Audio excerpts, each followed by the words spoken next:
Zee 24 तास एक पाऊल पुढे। आणि आता बातमी कोल्हापूर जिल्ह्यातल्या पूर परिस्थितीची। कोल्हापूर जिल्ह्यामध्ये सुरू असलेल्या जोरदार पावसामुळे जिल्ह्यातल्या सगळ्याच नद्यांना पूर आलाय। पंचगंगा नदी इशारा पातळीवरून वाहती आहे। जिल्ह्यातल्या अनेक रस्त्यांवर पाणी आलंय, त्यामुळे जिल्ह्यातले 74 बंधारे पाण्याखाली गेलेत, तर 41 मार्ग बंद आहेत। 60 गावांचा संपर्क तुटलाय, तसंच अनेक ठिकाणचे मार्ग वाहतुकीसाठी बंद झालेत। कोल्हापूर गगनबावडा मार्गावरील लोंघ्याजवळ पाणी आलंय।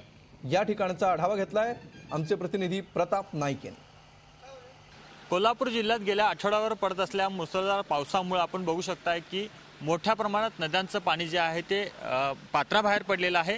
हे कुंभी नदीचं पाणी आहे। आपण बघू शकताय की कोल्हापूर गगनबावडा मार्गावर ठिकठिकाणी असं कुंभी नदीचं पाणी रस्त्यावर आलेलं आहे, त्याच्यामुळे पूर्णपणे वाहतूक थांबलेली आहे।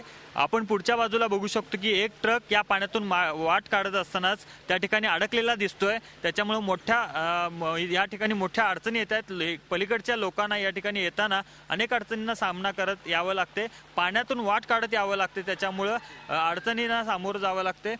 कोल्हापूर गगनबावडा हा जो मार्ग आहे तो पूर्णपणे ठप्प झालेला आहे, त्याच्यामुळे यापुढे जर असाच पाऊस राहिला तर जी परिस्थिती आहे पूर परिस्थिती ती गंभीर व्हायला वेळ लागणार नाही। त्याच्यामुळे जिल्हा प्रशासनानं सगळ्यांना सतर्कतेचे आदेश दिलेले आहेत। जे नदीकाठचे जवळजवळ 150 गाव आहेत।